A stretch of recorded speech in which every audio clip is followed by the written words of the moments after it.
नमस्कार शेतकरी मित्रांनो, शेतकरी दादा यूट्यूब चॅनेलमध्ये आपले सर्वांचे पुन्हा एकदा स्वागत आहे। आज आपण बघणार आहे सोयाबीनचे बाजारभाव। धाराशिव जिल्ह्यातील मुरुम, उंबरगा व तसेच तुळजापूर या बाजार समितीचे आजचे सोयाबीन बाजारभाव।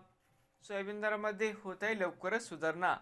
तर मित्रांनो, सर्व शेतकऱ्यांनी हा व्हिडिओ संपूर्णपणे बघा, कुठे स्किप करता, म्हणजे दिनांक 13 जून 2025 बाजार समिती मुरुम या ठिकाणी आवक 75 क्विंटल, कमीत कमी 4151, सरसंत्र 4160, जास्तीत जास्त 5170 रुपये क्विंटल।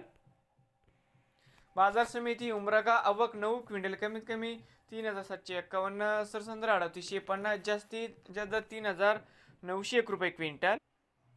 बाजार समिती तुळजापूर या ठिकाणी आवक 65 क्विंटल, कमीत कमी 4200, जास्तीत जास्त 4200 रुपये क्विंटल। नवीन आले असाल तर शेतकरी दादा यूट्यूब चॅनेलला सबस्क्राईब करा, रोज सोयाबीनचे व्हिडिओ बघण्यासाठी। धाराशिव जिल्ह्यातील